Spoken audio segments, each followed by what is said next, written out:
We'll call to order, please. Commissioner Ashworth. Here. Commissioner Banks. Here. Commissioner Hassler. Here. Commissioner Schwerin. Here. Commissioner Wild. Here. Thank you all. Welcome to our April meeting. If you would please rise and join us in the Pledge of Allegiance. I pledge allegiance to the flag of the United States of America and to the republic for which it stands, one nation, under God, indivisible, with liberty and justice for all. If you would, before we start our meeting, would you please bow your heads for a moment for Richard Stumpf. Richard was a retired detective for us, and he was an intermittent background review. We lost him last evening, so if you'd bow your heads, we'd appreciate it greatly. Thank you.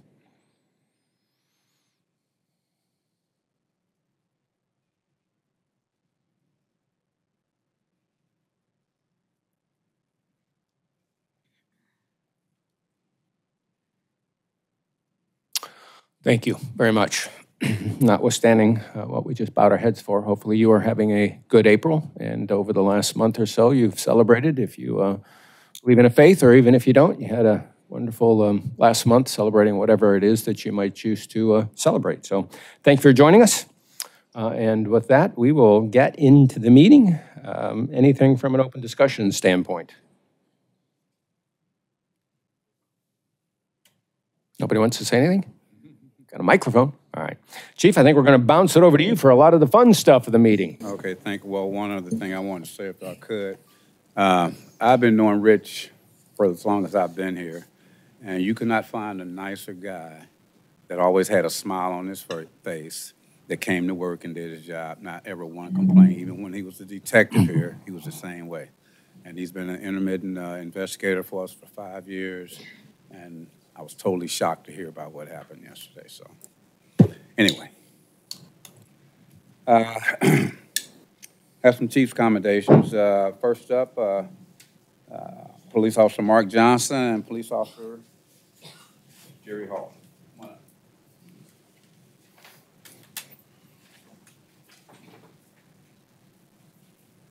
Mark, sir. Sure, sir. And Charlie.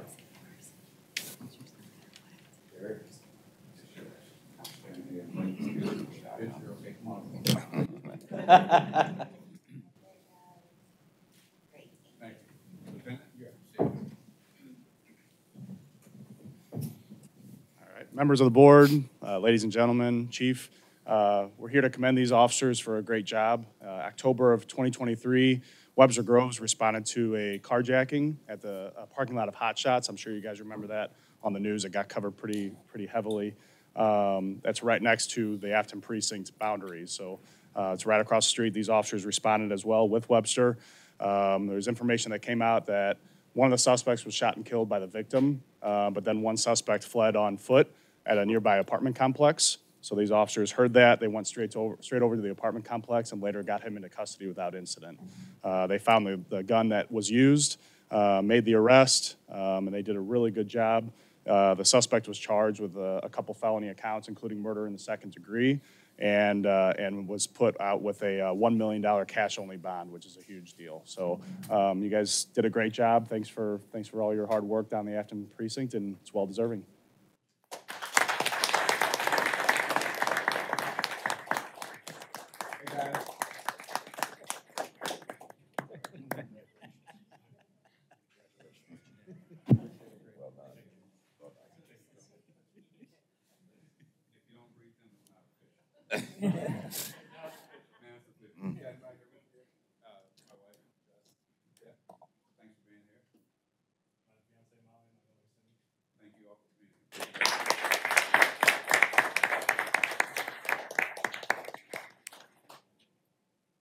Up next, Police Officer Sasha Zabrinsky, Police Officer Alex Nishbach, Police Officer Shelby Anderson, and Police Officer Cullen Buckendorf. Come on up. Hard name. And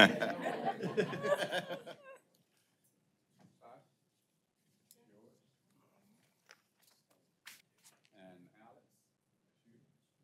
Okay. Buckendorf. That was a tough one.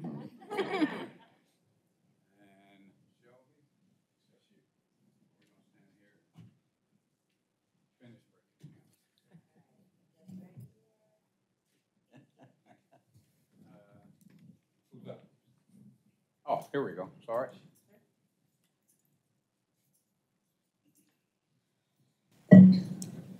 Sorry, I'm a little short. Ladies and gentlemen of the board, esteemed colleagues, Chief, I would like to present this award to Officer Anderson, Nischbach, Zabriskie, and Buckendorf on October 17th of 2023. Officer Buckendorf and Zabriskie responded to a call for service in which a female reportee stated that a DoorDash driver had attempted to break into her apartment and sexually assault her. Using the resources available on the internet, they contacted DoorDash, and they were able to determine that the registered account holder was operating a gray Dodge Charger. So they enlisted the help of Anderson and Officer Nischbach, who was riding in the Spanish Lake area where this DoorDash driver was supposed to be picking up a delivery order. And while they were there, they did not see a gray Charger. However, Officer Anderson made note of a blue Toyota Highlander that looked suspicious to him. They got a second alert that said that this DoorDash delivery guy was going to be making a delivery in the Blackjack area. So they responded to the address in which this delivery was supposed to be made. There was no gray Charger again. However, Officer Anderson's spidey senses were correct, and he noticed this Toyota Highlander again. So they initiated the traffic stop. They identified the male and identified that this was, in fact, our suspect. They made the arrest. They got warrants issued for attempted rape and burglary, sexual misconduct. And then Officer Zabriskie took it a step further and conducted a search warrant on the suspect's phone and got evidence for her case as well as a second case out of Decatur, Illinois. And it turned out that this man had also committed a similar crime in the city of St. Louis. So they were able to apprehend and get a serial sexual assaulter off the road by using the resources and their training.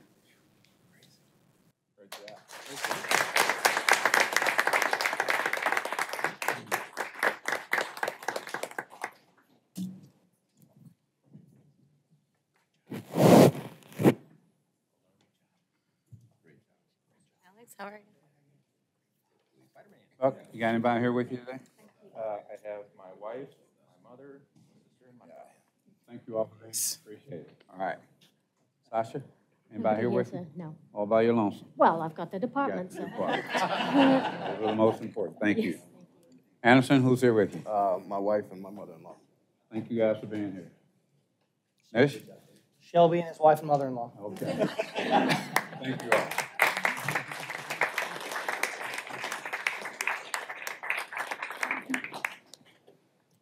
We have a life-saving award to present to Police Officer Richie Van Seal.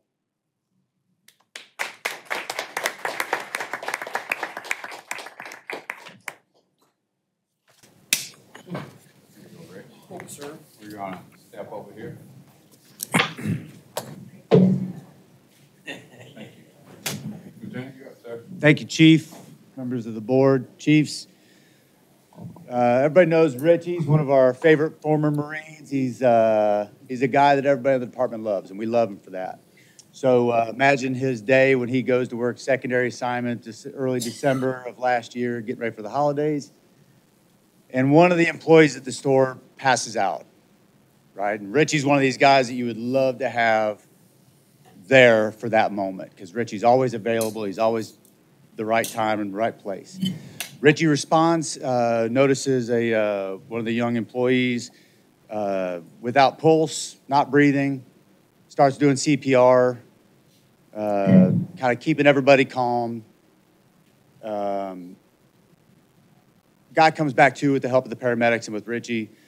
The thing that was compelling to me was talking to witnesses, speaking to, hearing their statements. And the one thing that was really overriding for me was, you hear about somebody that's doing CPR for 7 minutes. 7 minutes is a long time for CPR. But also doing this while you're keeping everybody calm. And if he's calm, then everybody else is calm. And that was one of the things that one of the witnesses said. And it was really, really striking for me to hear. So congratulations to Officer Richard Hudson Bensel, my favorite middle name ever. And we're very proud of you. And protection of human life is one of our biggest core values. So we're very proud of you for that.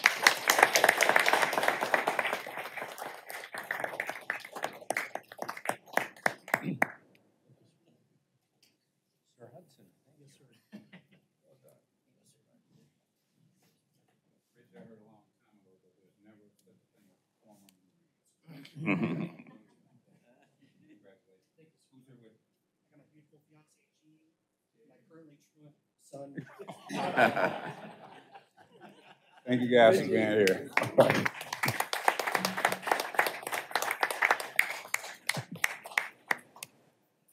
I have some promotions to make. First up is going to be promoted from sergeant to lieutenant, Lieutenant Virgil Avery, being promoted from the Drug Enforcement Unit.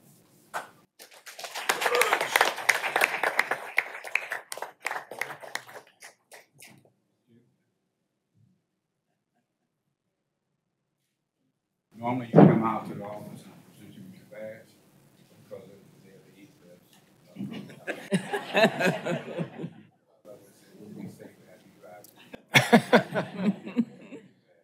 Oh, very cool. All right.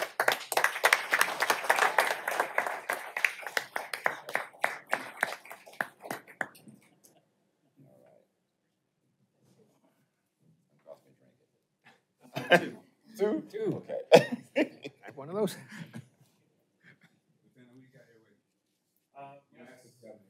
My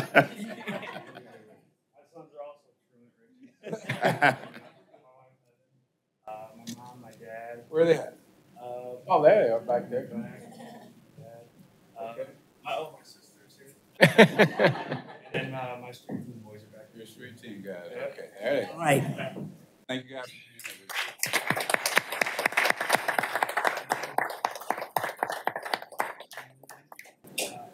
First precinct, going back home. Going back home. Up next, being promoted from patrolman to sergeant, Sergeant John Wolf, coming from the K-9 unit. Sarge?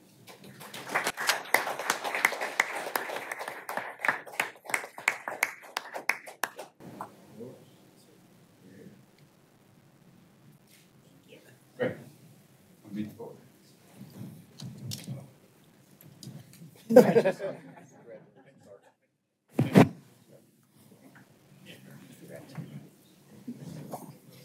Sarge, who you got here with you? Let's see, got my parents, my wife. Where they at? Stand. Yep. Okay. My sister in the corner, my wife, and then K-9 back here in the hallway. In there now. I'll see that. Congratulations. You know where you're going? Midnight's in the third. All right. Brand new precinct. Yes. All right. Beautiful.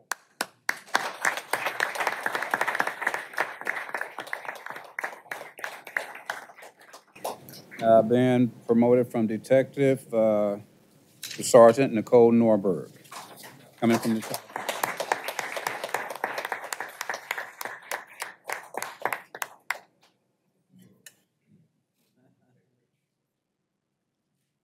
All right, thank you.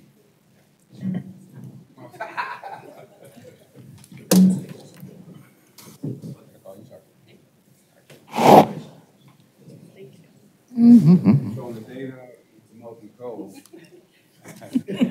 we normally have Amy or Diana call us, they meet me in my office at a certain time.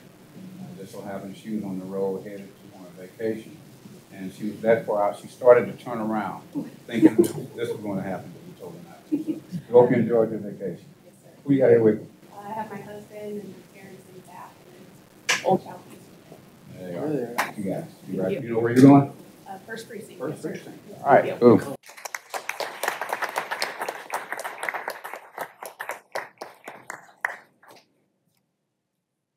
And up next, being promoted to sergeant, Sergeant Stephen Pearson, coming from the Personnel Services Unit.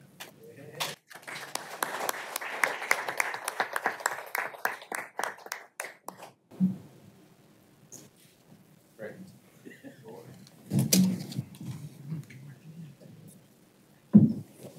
Well done.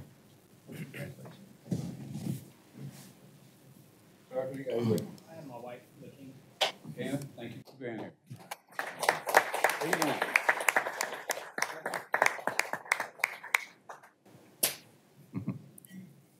And last but not least, Mrs. Joy Ferreira.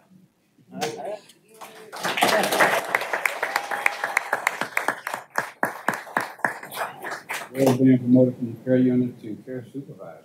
All right. There we go. Yeah. And before you go anywhere, we want to get your grandpa a good picture with us. Okay. Former Chief Ron Patel.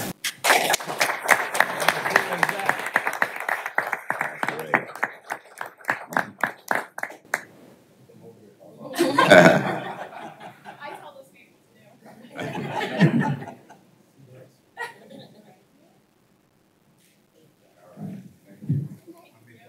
Yeah. Thank you. Thank you. Thank you.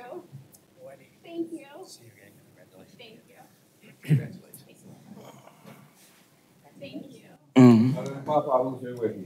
My mom, Brandy. Brandy? My dad, Dad Joe. that's his girlfriend, Sherry. And she, how do you And guys then doing? the care coordinator. And your care coordinator. And then my care supervisor, Where's she at? Marsha. Marsha. We'll find her. Somewhere. Congratulations Thank again. you, sir. All right, take care.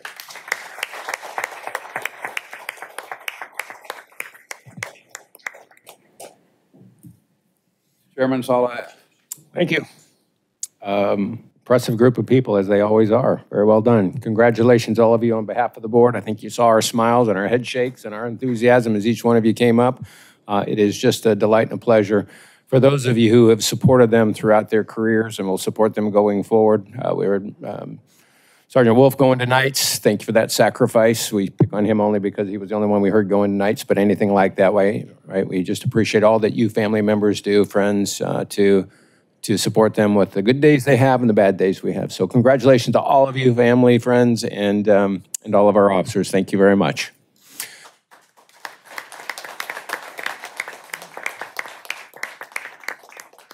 And you all are certainly encouraged to stay, but also realistically encouraged to leave because we're about to get into the nuts and bolts of a meeting. Again, you're welcome to stay, but if not, take a minute or two to put one last hug and one last congratulations, and we're going to continue the meeting just as soon as you all are out of the room.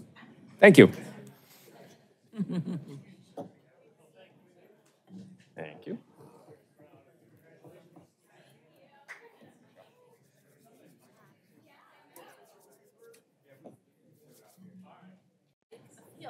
But it's traditional, but everything is. That's wonderful. Very cool. They're rolling back in now. Okay. You feel better, Brian? Yeah. Yeah. Someday I'd love for someone to stay, just so it'd make us all feel better, right? No, we want to stay and listen to this. Maybe next time, just as a experiment, we just go straight to the business and see how long. I would be one of the first to leave.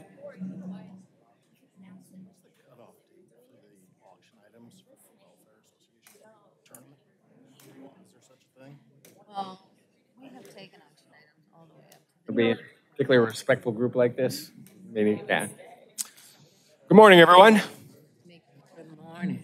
We appreciate all of you waiting in the hall while the celebrants get to celebrate with the promotions that you all push them through and do, and the family that comes in. So thank you for that. We appreciate it. Chief, we will continue next on the agenda, which is your report. Okay, as we mentioned earlier, you guys might not have been out there to hear us. We mourn the loss of Detective Rich Stomp, so keep that in mind. Up first for their report is Terry Moran with the budget update.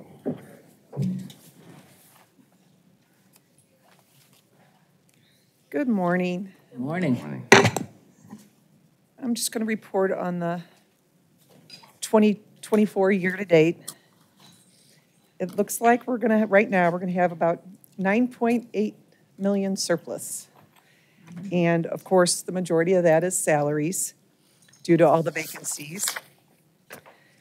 I'm projecting for overtime to be about 3 million deficit, and that's pretty much based on the previous year and just what's going already this first quarter. The salary vacation payoff for people that retire, projecting 1 million, which is probably going to be short. It has in the previous years, but I always start out with 1 million. We've already spent about 221,000. Social Security surplus due to the vacancies. medical surplus due to the vacancies. Fuel, I'm showing a surplus. Now, that's a dollar amount that county government gives to us. So I'll watch it closely just with fuel prices going up. But right now, it shows a surplus.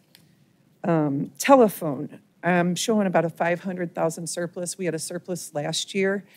IT is currently auditing. They started last year auditing the different lines, and we have been able to disconnect several things.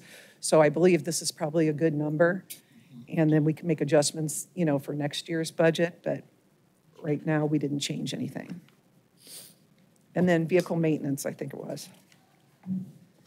250,000 in vehicle maintenance. Same thing that county government gives us that number to budget. So, and then the other thing at the bottom of your sheet, I just put in the overtime hours. And those periods correlate to the dollar amount that I show on the first page, just kind of where we're at. I spoke with Sergeant Graff on maybe getting you guys more detail on what that is. I'm not, very in tune to what they're spending it on and that, but so he's going to work on that. So probably next month I should have something like that for you. Any questions? Couple of comments, if you don't mind, while they're coordinating their questions and talking with Terry today. She's going to add a 23 year-to-date so we can see a year-over-year timeline comparison, right? So it'll move through April, May, June. So we'll get that. On our surplus or deficit, she's going to give us a percentage of spend so that we can kind of track it through the course of the year. So roughly we should be at about a quarter of our percentage of spend, right? Mm-hmm. So that may ebb or flow, but it'll give us a little bit about it. You heard her talk a little bit about the detail. The detail was really in a further understanding of the significant deficits or surpluses, just to see if there's anything more in there. And then the overtime hours she'll continue to track just so we can see that a little bit more year over year. A little more information without being too much, but give us much more of a barometer than the details. Nope. Terry, you called out certain items, and that was helpful, and I see that on the chart. Was there a dollar threshold, and you said everything over this dollar I'm going to call out, or what was the reasoning for those specific items? I was kind of talking to Chairman Ashworth about that, I kind of look at the larger amounts because we have so many washes. If something is, 50,000 short, somewhere else it's 100,000, surplus. So I just I do the $200,000 mark. Okay. I mean, obviously it's only first quarter, so it's pretty hard to tell. Like we have a lot of maintenance agreements and things like that that haven't been paid yet, those annual things, but when we get close, like this, halfway mark is pretty good. And of course, at 3 quarters is really good. So when you're looking at our budget and our performance right now, yes, what's your reaction to it? Like, where do you think we're falling between the world is ending and we're doing awesome? We're absolutely fine right now. I think we're looking good. I was pleasantly surprised in operational accounts, how they looked. It's not always a good thing we have the salary surplus, but it's reality. We have the salary surplus. So hopefully that goes down, but we can handle it. But I do think we look good. Comparison, I kind of worked on after, he had said that, I put in the 2023 and comparatively we're right in line. And we were good last year, so hopefully that continues. Any other questions? Thank you, Terry. All right, thank you. High-level detail, right? Not 30 pages. Up next with crime updates and the department stats is Captain Shellman. Thank you, Chief. Morning, members of the board. Morning. Morning. All right, so this month, obviously, with it being the end of the first quarter, we talked about going through the entire slide deck for any questions. So, all right, there we go. So our internal affairs tab, Bureau of Professional Standards, most of the things, as you can see, are down in nature with the exception of use of force, which are only up 8%. Nothing that really causes us concern. We've looked into the uses of force, and it's just mainly more physical restraint than anything. And if the explanation is, well, why more? There's been a few more resistings against police officers, and it's kind of just that simple. But it's good to note that obviously citizen complaints and internal investigations are both down. Department vehicle accidents down nearly 40%, which is nice. And then the vehicle pursuits also being down. Failure to yields, once again, I know we talked about this in January, didn't really touch on it last month, but they continue to be down, and 44% is rather large. So we've been looking into it as early or as recently as this morning. Eddie Baird, who I would consider probably the most expert employee in the department as far as CAD, has been working with the analysts and research and analysis to try to figure out, obviously, as you all know, we have the new CAD system, and if it's something in there, unfortunately, as I stand here today, I don't really have a great explanation on why the drop, but we believe that the CAD team, as well as Abby and Allie, feel like that there's something, and they're going to continue to dig into it, and as soon as we figure that out, we'll let you know. Do you have an ETA on that? Because that's obviously an important question to figure out why, both the bottom two. Bottom two. Being failure, vehicle pursuits and failure to yields, right? Vehicle pursuits is just... Are we not flashing as often, right? We're just trying to get a feel for. Yeah, and I think pursuits, because of the way our pursuit policy is written, where it's an extremely, it's a conservative policy that we can't chase for anything. It's a lot about time and place. It's a timing thing. In North County, we talked about it last year. We had, the pursuits were up for the first 4 months of the year. And when Allie would go back and read some of the reports, guys just happened to be there. They happened to be right in the area and see the cars taken off. So I think that that's some of the explanation. I don't know, why it may not be, but I think it's more of a time and place thing on the pursuits. For the failure to yields, again, still looking into it as to whether it's just the way that the data is being entered or whatnot. And yeah, thank you. We're just looking for, you said as soon as we can, we're just looking Yes, for a sir. rough ETA as to when we would hear about those. Don't know. Like I said, this morning when I came in, like 7:37, they had an email back and forth with each other. So they're communicating on it and trying to figure it out. So hopefully, I would say by end of the week, they'll at least have something to at least rule out whether it's the way that it's being entered in the new CAD system as compared to the old, put it that way. Thank you. Yep. And then for our failure to yield map, so again, 210 of the 500 plus for 2024 occurred this past month, which again is starting to, the 210 falls in line more with what we saw last year. Those first 2 months were so low, in the low hundreds. So 210 is back to where we normally see it. So again, we'll continue to keep our eyes on that. But 50% of those failure to yields started in the first precinct or Jennings. So for highlights, again, this is just from this month is the way that we've been doing this, but I kind of wrote out some quarterly, since we're doing that now, statistics, and we can put that in a slide next time. But 701 arrests, that was for the month of March, 80 guns seized, this is all department-wide, and 65 DWIs. So just to put those numbers into comparison as compared to the first quarter last year. So in 2023, the department made 2,028 arrests. This year we have 2,338, which is obviously a significant increase. Again, I'll chalk it up on the things that can't be explained yet, but as we start reading through, and Allie and Abby are doing a good job at trying to go through these, the guns seized, although we were up from last month, 78 to 80, guns seized year to date for the first quarter, we had 350 guns seized last year to 258 this year. So a significant drop there. Early indications, speaking with Allie yesterday, is there was a lot more violent crime in VCI, guns seized in the first 3 months last year, and it's not that they're not out there doing their job, it's just less guns seized off of some of the perpetrators.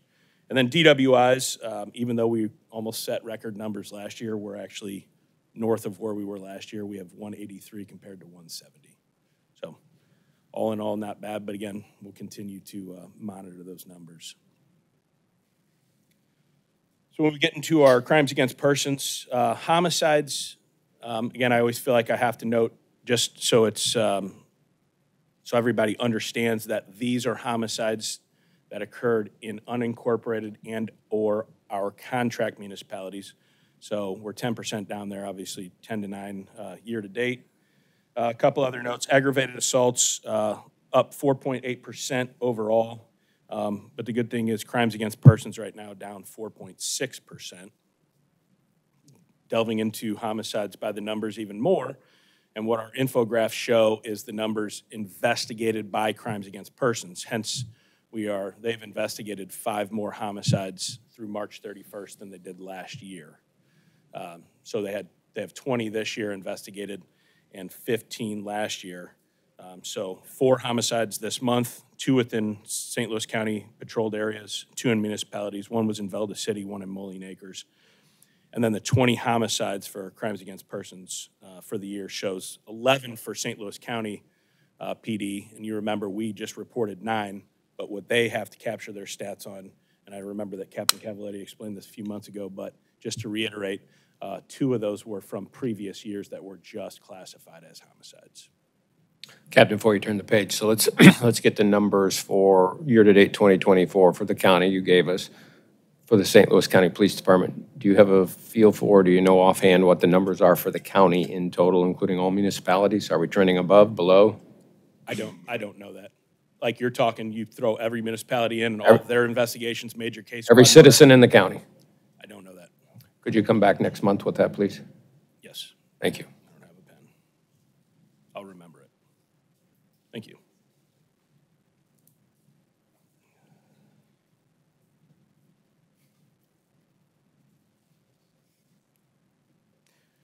Thank you. No problem. All right, moving on to the crimes against property. Again, our numbers are trending well, but again, I caution to say so. In 2023, we saw record highs over the past 5 or 6 years, January through April, and when the numbers really started to come back to the mean. So you would expect that every number would be low starting this year. But just a couple of highlights, obviously robberies overall are down 22%, which is a great thing. Larcenies are down 26.4%. As you can see now, what we've done, and you'll get this every month, is we've broken those larcenies down a little bit further. But really, all categories, as you can see, with the exception of, I think, 2, the burglaries, but again, we're talking about small numbers, 5.7%, and the frauds, which are up 6.4. Everything else is down, and then the overall down 24% is a good thing.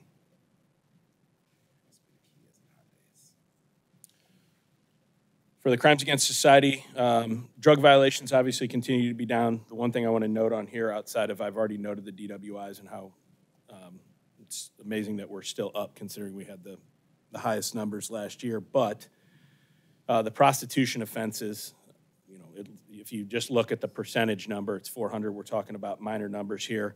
And again, we're comparing 5 to 1. Those 5 offenses are over 3 reports from special investigations. So it's the same thing. If you remember last year we had in the, and I'll pull it back up here. So we look at the human trafficking, and we said we had 17 last year, now we only have 1. It's just the result of just massive, you know, they had 12 of those 17 at this time last year were just from one incident where they had this, it's just a massive investigation that results in all of those victims. So sort of the same thing happening here. So driving under the influence, is that alcohol only, or is that any substance? No, it could be any substance, yes. I mean, the majority. We don't have many drug recognition experts. I don't know if there's probably 4 to 6, Colonel Cox. Oh, 1, so that's. I just wonder if something that last year, or I guess a little bit more than last year when marijuana was illegal, would have been, the number would have hit the drug narcotic violation rather than driving under the influence. Yeah, we can definitely take a look into it. I know what you're saying. I have a question also. Can you track special enforcements to these reductions, like theft of accessories from cars? Yeah, 100%. I know you're paying attention to, you know, the stealing of the catalytic converters and those things. Is that what's drawing that 40% reduction? Well, I would hope so for sure. And obviously, I know that each of the precinct captains gets with the analysts and they'll give them, heck, just this past week, Colonel Cox and Captain Roediger and Captain Morgan we were emailing back and forth. They were getting some things about targeted areas and where they're seeing the most violent crime, obviously in the 1st and 8th precincts. But, you know, the captains definitely delved their plans and around where the crimes are occurring. So you would think that for sure that we would like to take credit for the special enforcement's doing that. And on the last few slides here, so calls for service. The directed, every precinct is above or nearly even with their moving average, which again is normally normal, I would say, for March. Self-initiated calls is really good for the department, and just, once again, it's not about us sitting in this room mostly, the command staff. It's about the men and women who are out there answering the calls and doing the job every day. And the reason I point that out is I want to point out that even with the higher directed calls for service, most precincts are higher than the moving average for self-initiated activities, which again shows that guys and gals are going, as soon as they're leaving calls, they're going above and beyond to continue to do those self-initiated type of things. Top calls, again, never changes. Sick cases will always lead the way in the extra patrols. And so I don't have the TSR update. We actually finally got it back up and running from the state this morning. I have that. When I put this together, finalized it last night, it was not in there. So I will get you all copies of that TSR report before your closed session. Before we move on to strategic plan, big picture, we're now a quarter into the year. What would you say, looking at all these numbers, are items of a special note or things that we need to keep our eye on going forward for the rest of the year? So we like to, as a department, keep our eye on these things as far as, again, we look at outliers. I consider, and it's not just me, but if you just look again at the past 5 or 6 years, that 2023 would show, early had a rise in crime across the board. Our persons were up, our property was up, everything was up. So we knew that was going to come back down. But as Commissioner Wild just alluded to, I also would like to think that some of the initiatives that not only the precinct captains, but obviously that our drug guys and our special operations folks do on a day-to-day basis with the Violent Crime Initiative and the special enforcement are leading to those things. But as I also said to you last year, don't look at the high numbers and say, oh my gosh, what's going on? Because I felt like they're always going to regress back, and they did. So I don't want to say, hey, bully for us, we're going to be 24% down in December, because things usually even out. Build on the first two questions, maybe two comments as you get ready to move into the strategic plan. First is, thank you for anticipating some of the whys, right? While we appreciate the numbers, you hear our questions migrating more and more and more into why, right? What's causing that? Because what this board's after is we've heard you say regression to mean.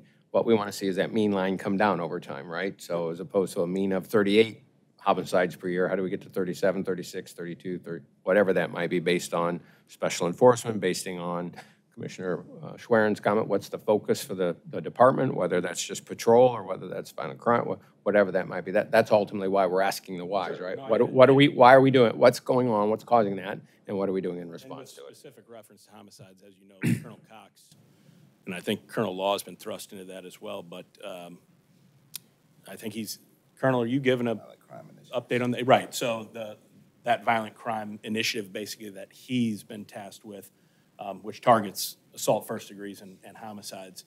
And hence some of the reasons that the ladies had produced some heat maps for them and things of that nature. But to directly correlate with your question, there are things that we're doing. We'll see how they morph over time.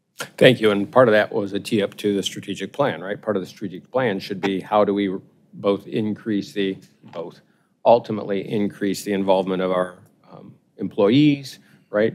Move the department in the direction it needs to go to get us to the future and deal with crime long-term, whether that's violent, whether that's not violent, whether it's stolen catalytic converters, which we had an effort at, right? So that's ultimately what this board's looking for, that type of connection between what's our strategic plan directing, what are the numbers telling us, and what are we doing in response to all that.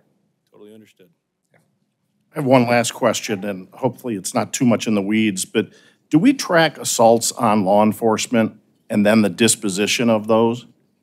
It seems, I can only look at it at a national basis. It seems like some cities have a problem with carrying forward with the justice system on those types of cases. Do you have a Yes, flavor for that yes, here? on the first part of that question, as far as the dispositions, I don't know that we house that here, right? The only ones we would know are the significant ones that Yeah, but again, when we're talking about the uses of force being up to 113, right? Obviously, several of those are because of assaults on law enforcement. The high majority of them are either resisting arrest or things of that nature. So we obviously have those numbers that I can get to you today, but as far as the dispositions of some of all of those, we wouldn't have all those. Is it your overall sense, though, that those are being treated with the severity that they should be in the criminal justice system? I personally don't know how to answer that. Would you? Yeah, I don't want to be out of turn. The ones that we handle in the Detective Bureau as far as the significant ones with injuries or significance with weapons. Yeah. I just wouldn't want to answer yes or no. No, I hear you. And then be completely wrong. Just being honest. So there was a request in Commissioner Wild's, which is, can you come back with the last 2 years and current year on assaults on law enforcement? Yes. Sorry, our law enforcement. Yeah, I got it. Yep, and that's what we would have, obviously. Thank you. No problem, sir. Ready to first strategic plan? All right. So let me note that real quick. All right. So as you know, obviously, what is it now? A year and a half, 2 years ago. I know that the plan's only been around for 16 months now out of a 5-year plan, but when I was named the quote-unquote strategic plan manager several months before we obviously rolled this thing out, it's not about me, it's about the department as a whole, but there's folks behind the scenes, particularly one that I consider the strategic plan manager because I don't consider myself anything really, and that's Marissa Williams, who's here with us today. So I've asked her, and she would like to do this and give the strategic plan update for the department.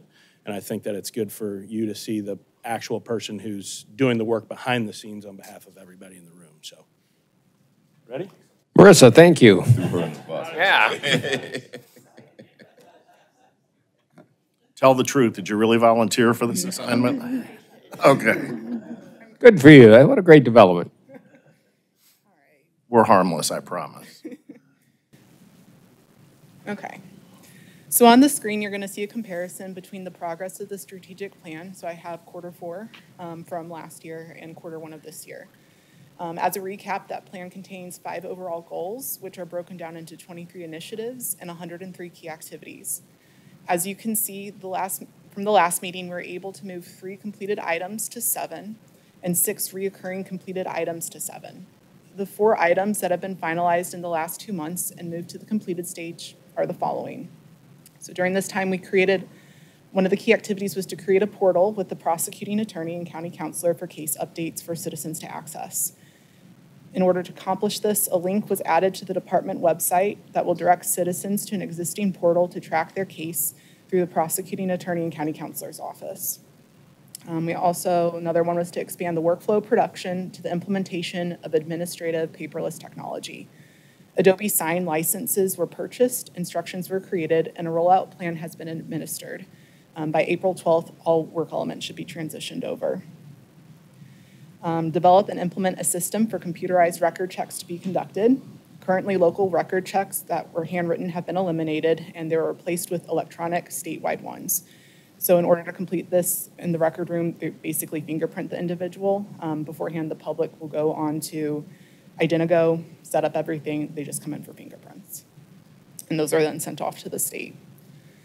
And then evaluate if there are current commission positions that could be filled with professional staff employees. So all positions have been evaluated, and a report was completed based on the committee's findings. That report is currently being reviewed and discussed by executive command staff. Previously, the reoccurring completed items were at 6, but they're now at 7. This category reflects the fact that although these items may have been completed, they may be reevaluated and updated through the lifespan of the plan. That reoccurring item that was completed this cycle was to develop and implement an online reporting system for certain identified crimes. The system WeCare is now live on the department website. Citizens can file a police report on stolen plates and tabs, lost articles, property damage, identity theft, and fraudulent use of a credit card. In the future, this program might be expanded to accept different crime types as we see fit. So in addition to the 14 items that were completed or in a completed reoccurring status, there are 53 key activities that are now in progress, and that's compared to the 42 key activities from last quarter. This might appear like a large jump, but it can be attributed to a recent review of all the key activities that were contained in the plan. So Captain Shellman and myself were able to identify more items that were happening intuitively throughout the department, and they weren't necessarily assigned to committees. So some of the highlighted in-progress items that the committees are currently working on include using data to shape training and communication on reoccurring or serious organizational issues. So currently the Bureau of Research and Analysis is in the process of obtaining data from BPS and the County Counselor's Office in order to identify training issues amongst employees along with reoccurring internal issues that might result in lawsuits. Develop a cohesive partnership between field training program and recruit training. The Division of Patrol is in the process of working with the Bureau of Research and Analysis to revise the FTI manual. And that manual would create a more central and standardized field training program. Create and implement a leadership program and corresponding process. So the Bureau of Human Resources is currently working with executive command staff and is in the process of developing a leadership program, which would include a mentorship program for all supervisors. And also, there's exploring and developing additional strategies with community partners in responding to mental health-related calls. The Bureau of Communications is in the process of adding mental health professionals to divert calls during peak hours, and currently they're working on a bureau procedure that would outline how that role would fit into their bureau's daily operations. So overall, there's been a lot of momentum with the plan over the duration of the last quarter, and we expect this to continue to kind of keep gaining that as through the rest of the year. We're currently in year 2 of a 5-year plan, and over half the plan is either in progress or completed. Moving forward, Captain Shellman and myself are going to continue to evaluate the status of the key activities that are occurring outside of the committees, and he's going to continue to engage with committee chairs and division commanders on a monthly basis to ensure they remain on track. We found another really big driving force behind this was going to be the employees. Our Bureau has continued to review the employee stay survey results that was just put out a few weeks ago. And we're seeing a lot of overlap between employee concerns and suggestions, along with key activities that are listed in the strategic plan or action items that the committee is actually currently working on. So we're kind of excited to see what that's going to yield moving forward. Any questions? I have one question. Sure. Earlier, you noted that citizens could report issues electronically, right? Of certain crime types? Certain types, yeah. Right. How will they be informed that that possibility is available to them? I think so far I know it's kind of been pushed out through our social media. And anyone else kind of speak to this? It's just kind of more of, I don't know if... Yeah. So social media, department website, I believe, obviously. And just continue that campaign that through, as we know, like the media is social media now. So continuing to push through that, that's the best way to get it out. But also understand that any time that the Bureau of Communications and may have a larceny was committed or something like that, destruction of property, their vehicle, no suspects, our dispatchers obviously have been trained, and what they will do is say, hey, here's the way that we'll report this. And I think through word of mouth, those things will just naturally get out as well. Okay. I was thinking about, for example, those council persons or representatives in various areas when they have town hall meetings, things like that, those are updates that could could be on their agenda at the point. You're talking about for our contracts. Those are good thoughts. Yes. Sergeant, did you have something you wanted to add? I was just going to mention that it was pushed out on social media and it continues to be pushed out. We know that we have a lot of people who are using the crime reporting portal, so we do know that it is getting out to the public and reaching the right people. But of course, we continue to expand every opportunity we can. So people are using it? Okay. Thank you. So you mentioned that some of our key activities, once we looked at the department, we determined they were already happening outside of the assigned committee. And by asking this question, please understand, I'm not suggesting that we add more bureaucracy or, oversight, but are we being thoughtful about making sure that we're capturing synergies and making sure that two different groups of people aren't doing the same thing and working together and there's coordination? Yeah, absolutely. Like, for instance, some of those activities that already happened, like in the plan we outlined constructing a new North, Central, and Afton precinct. Obviously, Afton has already been constructed. North is in the process. There's also other key activities that are just going to start occurring small. Like, I think one is to actually engage, I guess, more with prosecutors and all of that stuff. And that's kind of being done at a very small level. So our intent is eventually to, depending where it is, assign that to a committee and then kind of them going further with it. Not necessarily just limiting to it just naturally happens.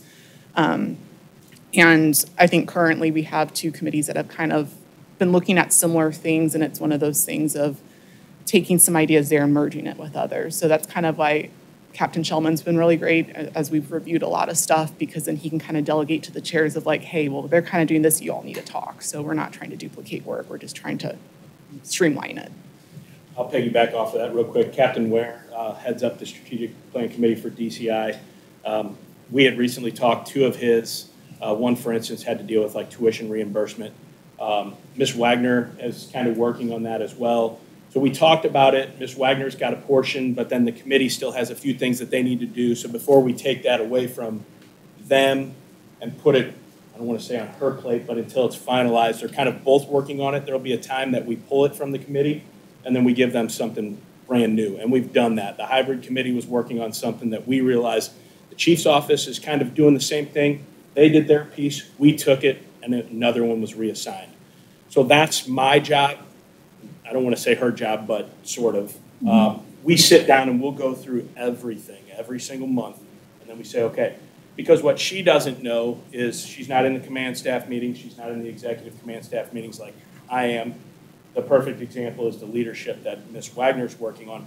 That was in the strategic plan. It's not that committees aren't working on it, HR is, but it's also being worked on over here at a high level. So we have to understand those things going on. That way we can shift focus of the committees and constantly keep them updated.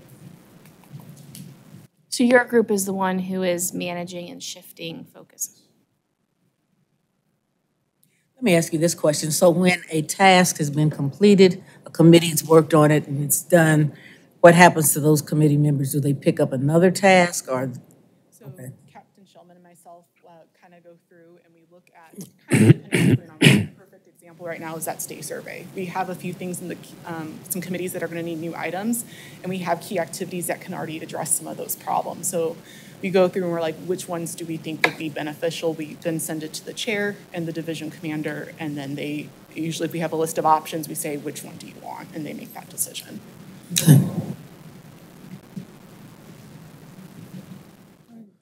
There's a couple things, wait, sorry. Do we measure impact? So we're measuring numbers of activities that we've started and or implemented. Do we measure at some point the impact of all those activities to make sure that they're the right activities and make sure that we've achieved what we wanted to achieve by having that activity there? I think some of them are going to be harder to measure right off the bat. It's going to take some time. I know personally I'm already kind of seeing an impact. So before, given we've implemented very small things, for instance, one thing we've completed is reevaluating the resident officer program. When we put out surveys department-wide before the strategic plan happened, I got to read all of them. And a lot of people were complaining about the resident officer program take-home cars.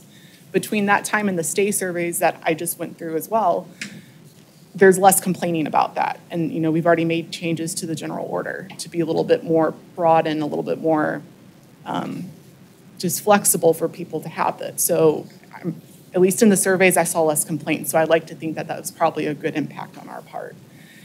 Some things, again, might be longer term, like, implementing new programs, going administrative paperless. It's a change. People aren't going to be super happy, but then down the road, you might see more of the benefit. Thank you. Second question, and I'll ask the question first, then I'm going to make a comment or two. Don't listen to me. Get your thoughts organized, right, to answer the question. The question is really, what are the summaries what is the summary of the strategic plan, knowing that we're 25% of the way into the strategic plan? What's a summary or two that you would leave with us, right? So you think about that, and the rest of it is just that. So one of the summaries I personally heard was, we're 25% into the plan, but we've started 50%, either started or accomplished 50%, right? So in one way, calendar-wise, you might say we're running a little ahead of schedule. Don't know that that's true or not based on how we did the strategic plan, but that would be a summary comment that would jump out at me. So enough time to collect your thoughts? You need me to talk more? I'm going to turn it over to the other 4 commissioners to divide some time here because I'm out. All right. No, I mean, I can see how you say we're ahead of schedule, but summary-wise, I like to think, especially as we're continuing to roll out surveys, engage our employees, we're seeing that we're going in the right direction, and when we're seeing employee responses and complaints that are already things that we have outlined in the plan, we're on the right track. It's just going to take some time because it's a big plan. It's 103 key activities. So I think, again, for this being the year 2 of it, I think we can probably see a lot more going on this year versus, the first year when we rolled it out last year. So again, I think we're headed towards that. Not sure what it's going to look like, but I think we're going in the right way. So you talked about impact, good for you, versus numbers. Thank you. And the last one, Commissioner Wild already teed up. How's your heart rate right now? Did it come back down yet? I think I'm okay. You're okay? You did great. Did we make it too bad or too rough on you? No, it was good. You'll come back and do it again? Sure. All right. Well, thank you very much for your leadership in this.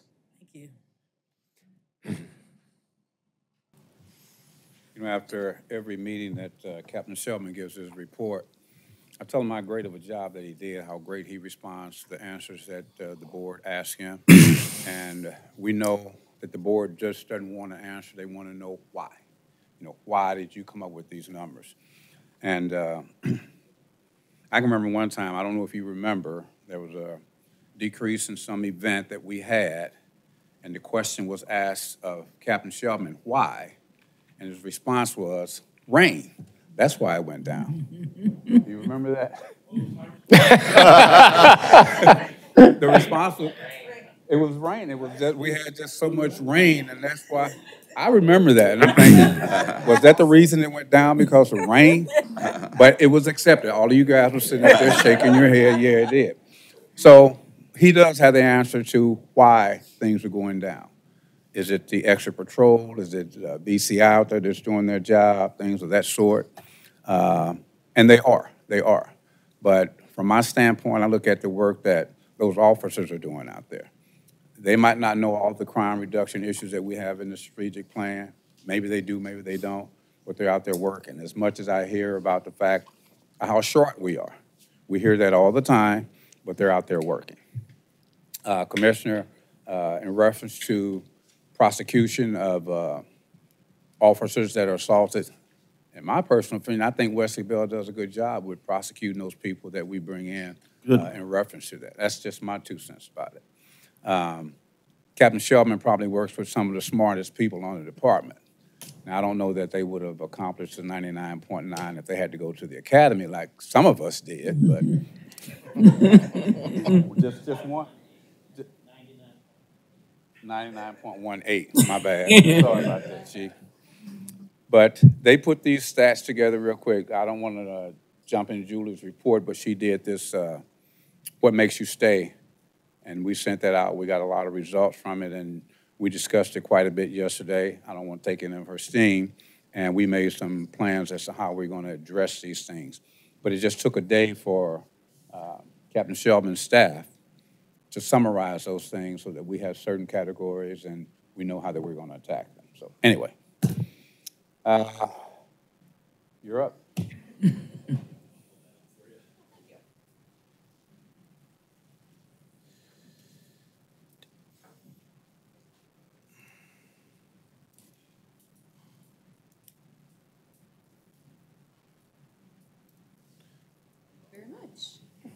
All right, good morning. Morning. Morning. Well, I am not prepared to talk about the stay survey yet.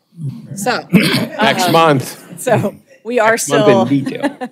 we are still getting those results kind of pretty and put together and everything. We did get some, good feedback from the department on that survey. It was eye-opening, so I'm excited to kind of put some plans together. There was nothing that came out of it that we can't do something with. So we're having a lot of discussions. I don't think I have stopped having discussions since we got the results. It has been exhausting going home every day because I'm like, my brain is fried. Just reading through all of the comments. I think one of the open-ended questions that we asked, so there was a question that said, how would you suggest we improve morale? And when Captain Shellman's team went to print that out, it was 57 pages long of all of the responses that we got.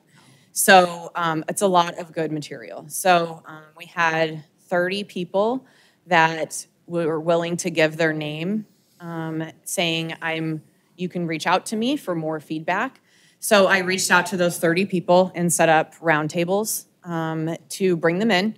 And so I conducted those roundtables last week. So I was able to say, hey, thank you for giving this feedback, but let's talk about some suggestions of what we can do moving forward. I need, because I can sit here and look at this feedback, but now I need suggestions. I'm not the one out there doing your job. I don't know what to do with these things. So, we were able to kind of come up with some game plans and some suggestions. So now we're in the process of now what do we do? So I'm not prepared yet to present to you yet what that looks like, but next month. So, but today, I am excited to present to you what I have termed the Leadership Development Institute.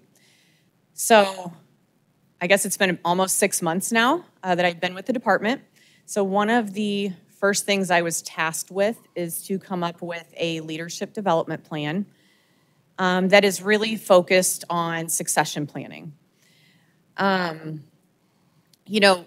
Succession planning is important for any industry, so especially for us. So one of the biggest things that I noticed was one of our opportunities was to really eliminate the gaps that we have.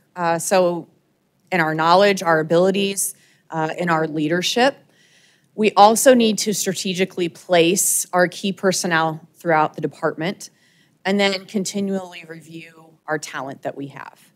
So when creating this institute, it's really going to allow us to create and maintain our ability to have our candidates ready, willing, and able to assume the role of effective leaders throughout the entire department. So that is kind of the foundation of the Leadership Development Institute. Now, this entire plan, the whole Leadership Development Plan, is 29 pages long, the entire plan. Don't worry, guys, I'm not going to go over the whole plan. You guys don't have to sit here for that. But this is a very high-level overview. But the entire plan that I created basically was created so that anybody could take that plan and execute it if I get hit by a bus. So that person could take it, execute the entire thing, start to finish, has every detail it needs. Today, I'm going to kind of provide that high-level overview without getting into the weeds and go through kind of what that plan looks like. Did you have a question? I did. So can you clarify, is the goal that we want every leader to be able to be dumped anywhere in the department and be successful, or we want to, at a certain point, make our leaders targeted to specific areas of the department? Or is that not a fair question? Both, honestly. You want anybody to be able to be successful wherever they are. So a leader should be able to be flexible and be able to move within whatever department. Now, you're always going to have somebody that ends up succeeding in different areas better, right? So, somebody that maybe excels in one area, and that's just, they've kind of found their niche. But you should also have this situation where you say, you know what, I need this person in this spot because that's where the needs of the department are right now, and you should be able to move them there because they have that ability and they've had that training. So really the answer is yes, in both situations. So we should have the training available for everybody, and we are offering it to everybody because that is available, if that makes sense. So we're going to have the resources available for everybody. So is the Institute's goal to help our people have those leadership skills and then also this flexibility to be dumped and I'd say dumped with the most respect, right? Place, right. That's a better word, place. Right, yeah, because essentially we're gonna be providing the leadership skills that they're going to need to be successful in whatever position we need to put them in. Okay, so this concept of a leadership pipeline.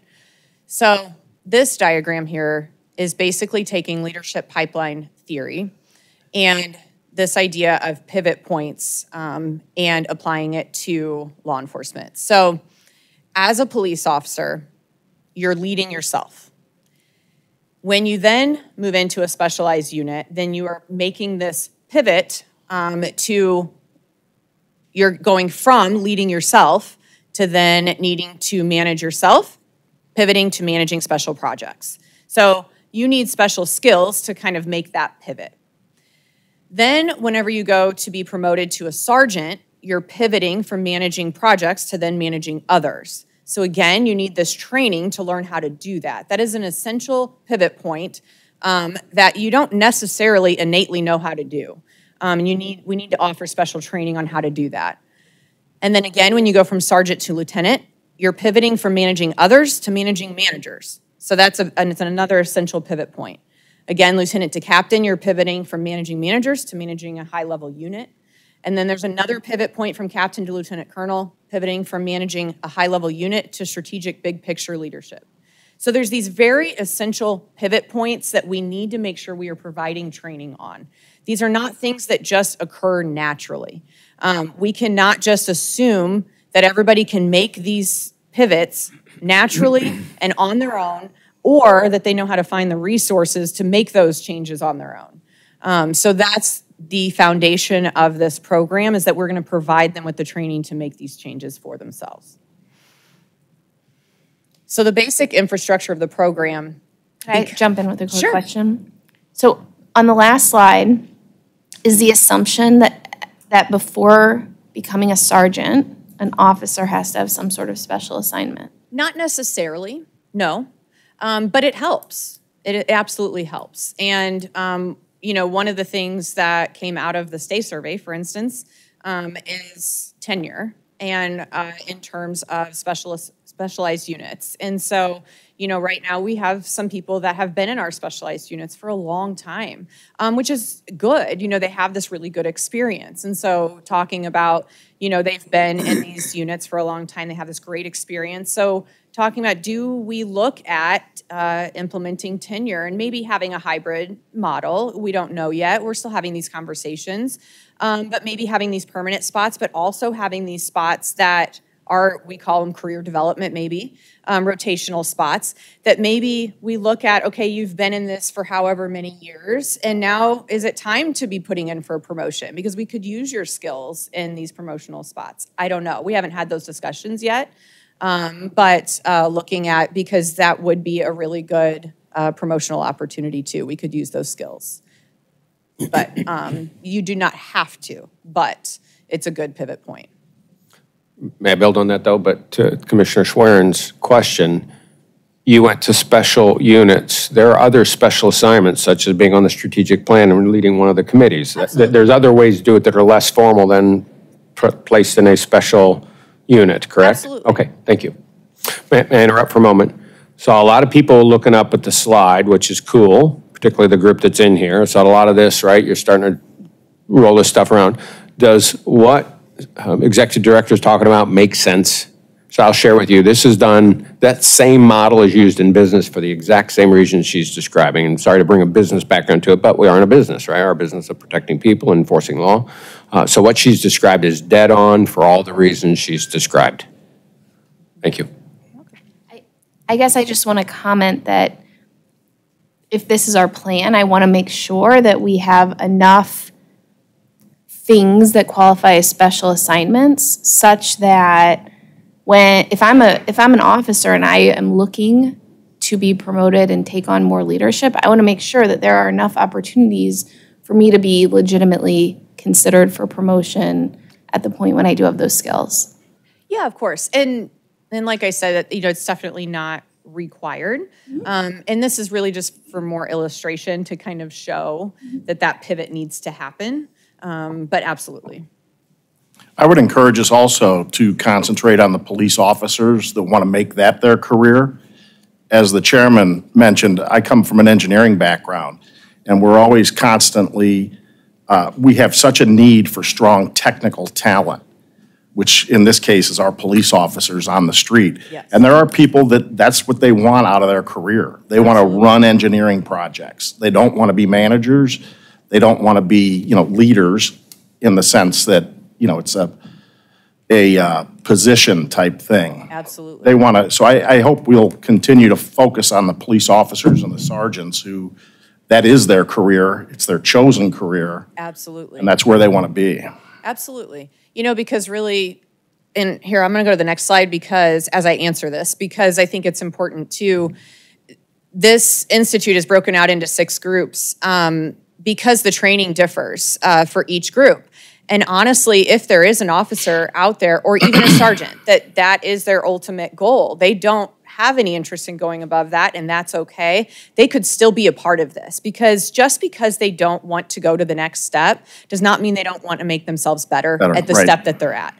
So they could absolutely be a part of this at the level that they're at. They're still with their peers at the same level, and they're still bettering themselves. And so I think that's very important.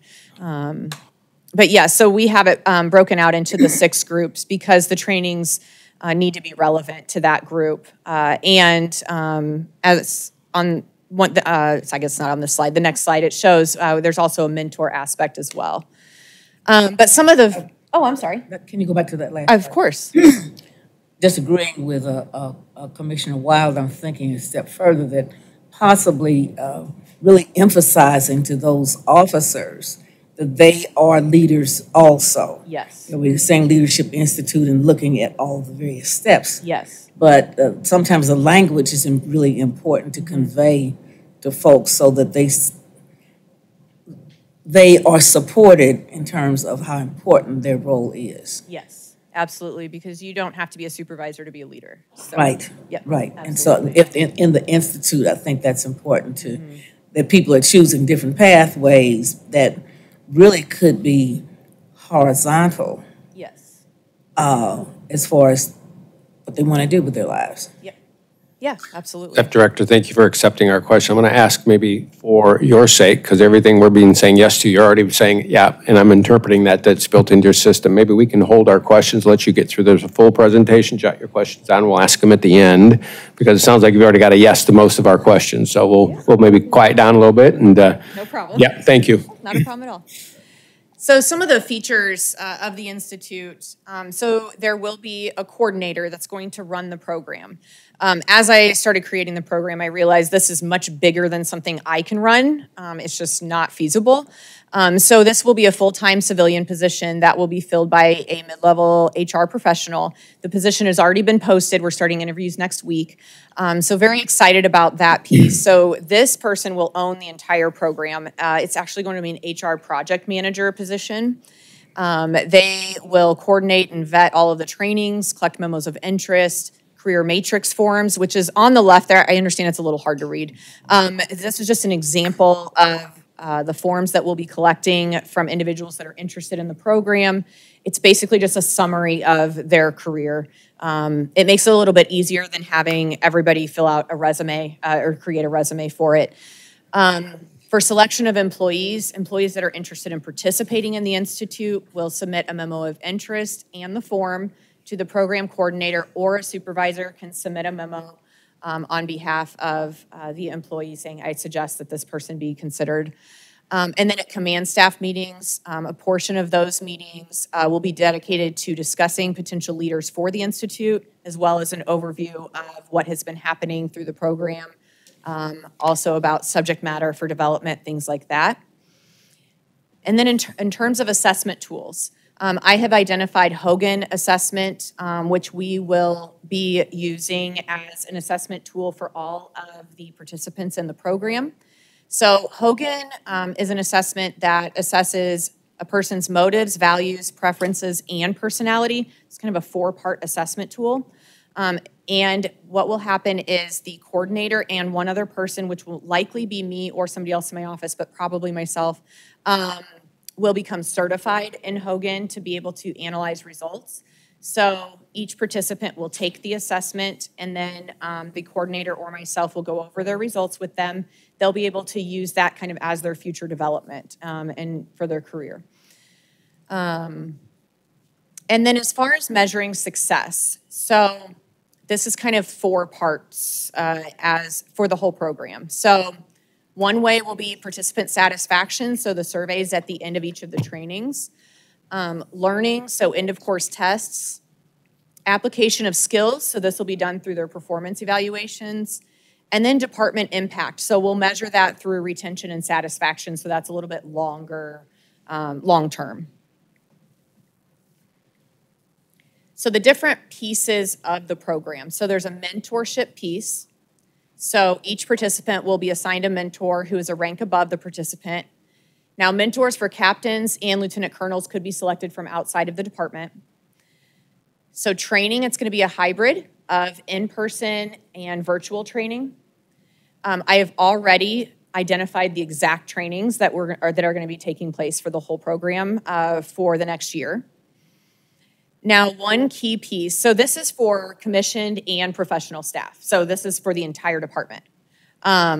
One key piece is that Virtual Academy, which is what we use, it's V Academy is kind of what we call it for short. That's what we use for all of our commissioned officers. Right now, our professional staff does not have access to that. We don't have licenses for our professional staff.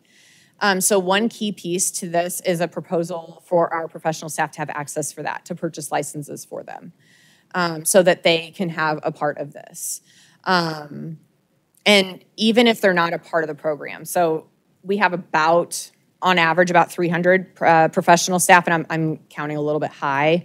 But when I first joined the department and I was kind of meeting with different professional staff, supervisors and non-supervisors, it came up a lot that we don't have access to Virtual Academy. Like, especially when I was meeting with different supervisors. They're like, when I'm doing their performance evaluations, I have nothing to provide them. I can't just say, hey, there's a video here that will help you with communication or this. I don't have resources to give them. So I'm proposing that we go ahead and purchase those licenses for all of our professional staff. They should have the same resources. So that's kind of a part of this program. Additional resources will be provided to participants. So different videos, webinars, law enforcement publications, different associations. Field training is key. So outside of the classroom, very important that we're providing field training opportunities out in the field. And then in-service training. So this here is just some different examples of the actual trainings that I've already identified. So Vera Causa Group is one group that we'll be bringing in to do a lot of different in-person trainings. So some of the classes, I know this is kind of hard to read. So interpersonal communication skills, that's huge. I think that that's a huge need across every single rank, every group we have. So I'm trying to think. Critical leadership, time management. Time management's another one that every rank could probably use and benefit from. Difficult conversation. So this is just an example of some of the different actual trainings I've already identified that we need and that we could really benefit from. Now, in terms of implementation, so this is giant. Like, to try and roll this out to the entire department would be a big undertaking at first. So piloting this program with about 8 to 10 lieutenants or captains to start, having them go through the entire program, getting their feedback along the way, and then at the very end, kind of analyzing, okay, how did this go? Really figuring out, okay, what do we need to change? What do we need to adjust? Making those adjustments, and then having a phased implementation. Starting at the very top, we need to get our buy-in from our leaders, our top leaders, and then phasing it out from there to the entire department after that. And then ongoing analysis. Obviously, we want periodically the coordinator performing an analysis on how everything is going, doing those assessments and looking at the effectiveness, making the adjustments as they need to as the program's going on. And then for the cost breakdown, so I'll be going to the St. Louis Police Foundation today and asking for about $45,000 for the pilot program. Now that $45,000 does include asking for all of the licenses for the V Academy. So that's a big chunk of that. And then about $105,000 for later this year to roll it out to the whole department. So about $125,000 to $150,000 for the first year. Now, that is me guessing that we'll have about 100 participants. That's a hard number to really guess. I hope I'm wrong, and I hope it's a lot more than that. I hope that I'm guessing too low. I don't know. But I'm just kind of making an educated guess on the number. But that's about that number that we're going to the Police Foundation for, and they're very supportive of that. So, given the importance of this, we'll find the money for you. Yeah. So, yeah, very excited about this. It's taken a lot of resources, a lot of collaboration to kind of put something together that to really support our people that are really putting in all the work and give them the training and development that they need to do their job. So, yeah. Additional questions? Virtual Academy, the additional license, that's an annual license? Yes. So next year we'll build it into our budget? Yes, correct. Thank you so much. I was listening to this the portion about professional staff, and I know early in my time on the board and visiting and talking to professional staff, there was not a direct statement, but sort of an intimation that they felt less than commissioned, and so this really sort of levels the playing field. Yes. Really interesting. Thank you for this. Yes. Yeah, I want to make sure that they need the access too, you know. Absolutely. Well done. Would agree. Well done. Couple of comments, if you don't mind, at the end. Of course. And first one is to you, Executive Director. This board has been focused on this for 2 years. For you, with the help of these leaders, to bring this to a point where we can launch something, kudos to you, kudos to your leadership, kudos to your team, kudos to all of you that have helped get us this far. Second is its success. If you heard her mention it, and she is absolutely right, the success of this program and therefore the importance it has on us in the future sits in this room, right? If you're supportive, it'll do well. If you're not supportive, and that doesn't mean you're against it, right? But if you just say nothing, it won't do as well. And this is really the future, right? Because those people that we're talking about now are going to be sitting in your chairs, or they're going to be out on patrol, or they're going to be doing stuff in the crime lab, or they're going to be doing something in the future to keep this department the best that it is. So please, it's a request. An expectation could come next from this board and probably the chief, but please get involved. Please see the importance of it. You're a participant of this. You're sitting here because someone did a lot of this for you. This is just making sure that most everyone has a chance to do it. Didn't mean to lecture. Last question. Rough time frame on when you think we'll implement, when we'll launch the pilot, and then rough time frame on when you think we will move to implementation. Yes. So I'm hoping that we will have our coordinator on board by June. So I'm hoping for pilot by July. Fall is what I'm hoping for the full program. Wonderful. Well, sorry, I lied. It's a little aggressive, but I'm going for it. Excellent. Last question, which is you have given this explanation to us. How do we make sure everyone else in the department understands what we're after and why, right? And that's the full gamut of development for leadership if you want it. If you don't, development for patrol or development in your role in any one of the professional staff, right? Whatever it might be. How do we make sure people understand this so it doesn't get misconstrued, because that happens easily, and people understand that their hand should go up at some point, right? Whether it's now, whether it's later, even if it's to stay in role or stay in position. Right. I think that's a great question. You know, I've put some thought into that, but I'm also kind of pausing a little bit on that because I want the new coordinator to have some ownership in that too. And I want to kind of think through that with them and what their thoughts are on that. So, but I think there's going to be some education around it, you know, and some, I don't know if advertising is the right word, but, you know, speaking to it, you know, and yeah, promotion, maybe promotion is a better word. So that's something I want to kind of work through with the new coordinator. And what are we going to do? How are we going to talk this up? How are we going to sell it to the department and get people excited about it and educate them on it? Very well done. Great, thank you.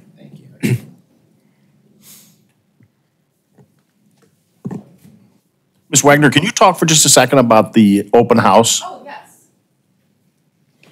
I thought that was spectacular. Yes, so we had a pretty good turnout. So we had about 20 people show up. And all of the testing, so we had 3 people that made it all the way through every single test and passed through that. The good news is 2 of those people are going to be ready pretty immediately. They don't have to go through the academy, so that is pretty good. So they're in backgrounds right now. Yes, so, but it was really one of the things I loved, and it was actually one of my background investigators' idea to have our specialized units there as a showcase, and I love that we did that. Because the people that didn't pass the written test that day and have to come back and try again, I'm convinced that they're going to come back and try again because our specialized units were there. So they were having conversations. I mean, I think some of them were out there talking to our specialized units for maybe 30 or 45 minutes. They built relationships with them and were like, so how long have you been doing this? And do you like it? And I mean, they were out there for a long time. There were some that we were like, okay, we need you to come in and start the test now. But it was really a neat idea. And I think that really kind of solidified I need to go to St. Louis County. So I think that had a little bit more meaning to it than I realized was going to have having those showcase there. So it was a really good turnout. We had to turn away a couple people because of warrants, but other than that, it was really good. So we've already had some of those people coming in that have now passed the written test, and now we have I think we have 11 people scheduled for PT in the next 2 weeks, and we have not seen those kind of numbers. So it was just from that day. Very well done. Thank you. Thank you. It was a good time. We had a great time. So excited. Word of mouth, it'll spread too, right? To Yes. Commissioner's question, right? So they're going to go back and tell somebody, so the next time you do this, you may have a lot more people there without doing the informal promotion in addition to the formal promotion. Right. Great. Absolutely. Yep. All right. Thank you. Thank you, Julie. When I first presented the strategic plan to the St. Louis Police Foundation, I emphasized to them that, we were going to be needing some of their support to support some of the things that were in these strategic plans, and this was obviously one of them. And again, as Julie said, we'll be leaving here shortly to go present this to the St. Louis Police Foundation, and I don't like to speak for them, but I know they're very supportive, and I don't have any doubts in my mind that they'll support this program. Some of the questions that you asked her about how we're going to get this out, communications, one of the things that we talked about yesterday. Within some of the results from the state survey, not enough communication from us. These white shirts sitting here, not enough communication from us, so we'll work on getting that out. You mentioned about no support for the professional staff. I think the best thing that's going for the professional staff right now is the mentoring program, but we keep hearing that too. We keep hearing that too, no support from this department for the professional staff. So we'll have to find some more things that we're gonna have to do to make them feel relevant to this department, whatever that may be. We'll keep continuing that. Colonel, you up next, sir? As Lieutenant Colonel Cox walks up, there's a sub-message in what the chief just said and what Executive Director Wagner has been saying, which is that gap analysis on the front end, that changes constantly, right? Because there's new skills and capabilities come into play, how we all evolve to those. Part of that gets to your role, right? So your role is not just policing crime and you're leading your precinct, it's getting people ready. And I know you know that, but that's this plan will be a direct call out of that. So work on your own skill sets when it comes to that too, please. Good morning. Morning. I'm here to give you guys an update on the Regional Violent Crime Initiative, not to be confused with our Violent Crime Initiative led by the Division of Criminal Investigation. I think we talked last February, I believe it was, about the Plan 2 plan. Well, that plan has been approved by the East-West Gateway Board of Police Commissioners. I think Amy put some information in your packet, give you guys more detail with the actual plan. I'm on the implementation team with 15 other people. That's why it's kind of a slow process that we're doing. Chief's on the advisory board. But since the plan has been approved, we are starting to make some more progress. There are still they need to identify a couple of people for a couple of different assignments. One, the hub director at the East-West Gateway, who will be in charge of the initiative. And we're hoping for a project manager to kind of help us with the outreach for the social services. Since the last meeting, the chief and I had a meeting with several different groups. The Urban League with James Clark, some members of BJC, clinicians. We've brought on Anthony Cavaletti, captain, to kind of manage our progress. Tony's in a position where he's aware of most of the violent crime, the homicides, the assault first degrees, which is what we are going to be capturing for this initiative. This is a 3-year plan. We also trust Tony's judgment when he identifies a situation where we may have people at the scene that are not suspects, maybe victims, but then again, it could be a suspect. They may have a commitment to probation and parole. So Tony will identify those people and try to refer them for social outreach services. However, if we do get that other person, that'll be that person's responsibility, because Tony has a lot of other responsibilities that we need him to do. However, we do need a warehouse, so to speak, where all the information goes, so someone will be able to, on command, advise on the successes and the failures and where we need to pivot. Captain Roediger, Captain Morgan play a huge role because this initiative will take place in their precincts. The program is set up, I guess I should say the initiative, enforcement, but that's just a very small part of it. It's data-driven enforcement efforts. We do that every day. We've been doing it for years. We don't just go out in the communities and jump out to have fun. Our initiatives are based on how much data, how much crime. Is this a high crime area? Is this an area where we've been having a lot of carjackings? We created, I guess you could say, we identify a crime problem and we address it with the appropriate amount of resources. So we've been doing that for years. So this is right up our alley. We've identified 3 locations that we could discuss later. I want to put those out there for everybody to know, but it involves special enforcement, which is hotspot policing, community outreach, which is going to be a lot more community outreach than it will be special enforcement. And then also it's the social services portion that we are getting better at. We are learning, but we have not given any information yet other than having meetings with 2 groups at this time. Tony and I are going to meet with the family court soon so we can see what resources they use for the kids that are mandated to see someone for whatever their problems may be. So we have made a lot of progress in that area. Our next big meeting will be with the other commanders on the police department, Colonel Law. We met with Pete Morrow, Colonel Cunningham, to roll out our enforcement plan. The plan is in our heads now, but it'll be on paper next week. And we plan on starting this initiative in the next week or 2. The regional plan will not be ready by then. I think the big meeting for the region is in May. But as I think it was Sheldon said earlier, we're already investigating 20 homicides.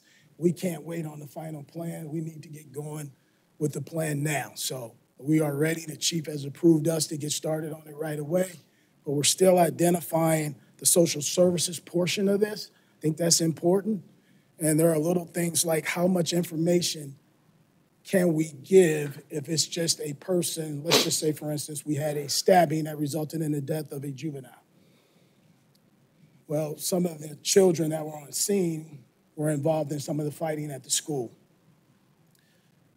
We're trying to figure out how can we give that information to a social services group for the parent to be contacted without us getting any blowback. So we still have that area to kind of clean up a little bit, but Mr. Clark gave us some good advice on how the schools do it. So I don't think we will be putting the organization in too much jeopardy, but we still want to take our time with that part of it. The plan is to reduce violent crime, homicides, assault first by 20% in a 3-year time period. Our goal is to do a lot better than that, but that is the regional plan. St. Louis City has been using this plan, and they have been reporting that their crime is down. St. Louis City, St. Louis County, and St. Clair County are the three major areas where this plan is taking place. Those are the big three: St. Louis County, St. Louis City, and St. Clair County. Each one of those areas have different crime problems. You know, the city has a lot more homicides than we do. This focuses very specifically on homicides and first-degree assaults. I think armed carjackings and other things play a huge role in the violent crime in our region, and we capture that with our research and analysis group. So we will continue to do everything we've always done. I think there is a misconception that this is a social services initiative. It is not. That is inclusive in our original plan. So I think there's a lot of miscommunication out there. Our enforcement efforts are not going to change. As a matter of fact, when we talked last year about the neighborhood restoration in one of our subdivisions in North County, this is basically the same plan. We're just adding social services outreach to the plan. Did I miss anything, Chief?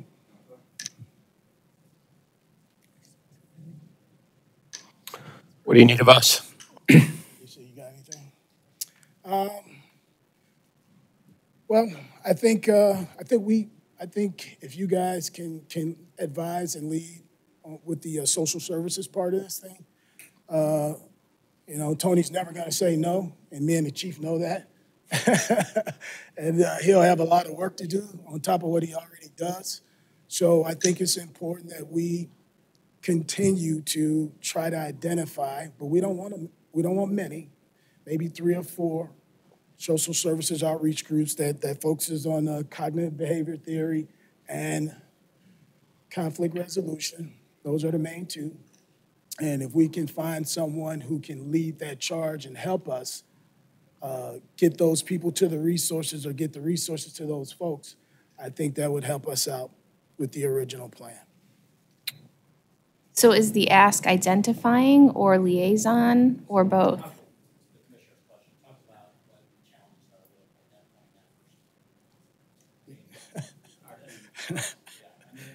Is it that they don't exist? Well, there's a lot of, obviously, you're looking at St. Clair County, St. Louis County, even St. Charles County to a degree, St. Louis City. There's a lot of politics involved, a lot of politics.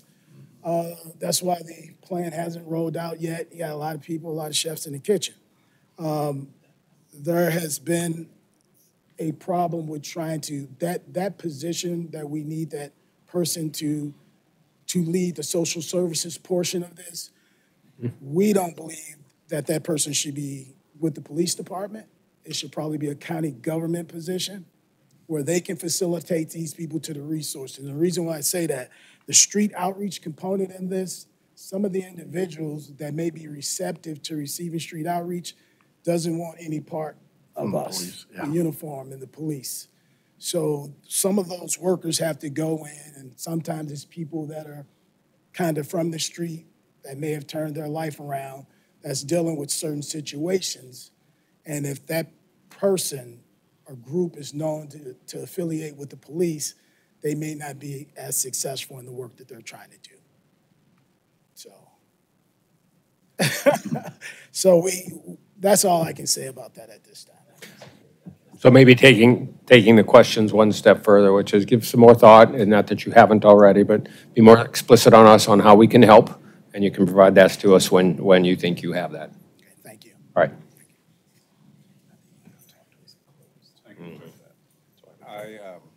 Colonel Cox mentioned a number of things about what we're doing. And the fact is that we're not waiting for that person to give this information to. We're gathering that information right now. So whenever we get that person, we have that to give to them. And again, it's not anything that we have not been doing. Now we have something that we're going to do with that information to where it can get out to help people. The other thing he mentioned was the politics of this. and they're all shaking their heads to politics. They don't get in the middle of the politics, but guess who does? And I know yesterday at the board meeting, Dr. Page asked the council again for money to support this position that they're trying to get. And I agree, that does not need to be working from the police department, it needs to be in his office to decipher this information that we're going to give him. I've mentioned this from day one about the social aspect of this thing. There's a time for social workers to do their job. And I've mentioned this from day one about how this is going to be involved and how this is going to be a part of the VRN initiative, bringing in social workers to do work, but they have their job. Their job is not to go to respond to CIT calls, respond to domestic violence calls, to handle that, okay? And I've had that thought on my mind from day one. I think I mentioned it to Commissioner Ashworth. I mentioned it to Dr. Page again yesterday. I know that he's getting some influence from Dr. Cunningham about this, and there's some influence from Mr. Perry down in the city, what's his name? Pinckney, Mr. Pinckney, about social workers and their role in this. They do have a role. It's not responding to calls on the street, and we'll deal with that the best we can. I think that's all that we have, sir. Thank you. Appreciate it, all of you. Board is greatly appreciated. We know how complex your work is, including the politics, so thank you all for your leadership. All right, we have minutes from our March 13th, 2024 meeting. Those minutes were in your packet. May we have may we have a motion to approve the minutes from our March 13th, 2024 meeting? I move we approve those minutes. Second. Thank you. Any further conversation on those minutes? Are you approving both sets of minutes? We had 2 sets in March. I thought we had We had the private session. Both sets. I thought we did that last month. Did we? I thought we approved that last okay. month. Yeah, All right. thank you. Nope, no worries. Thank you for the question, to what this time's for. Any other questions or any other conversation on the March 13th, 2024 minute? All in favor of approving the March 13th, 2024 meeting minutes, please say aye. Aye. Aye. Any opposed? Thank you. Moving on to letters and communication. Any incoming communications?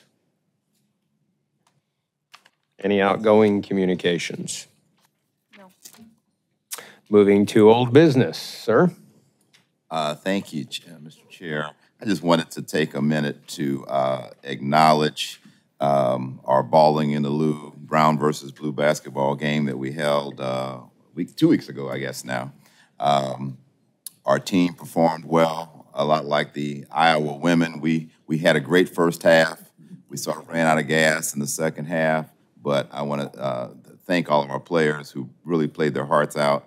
Our coach is still here, Captain Mann, who coached the team. You'll still hold on for next year, sir. You're under contract still.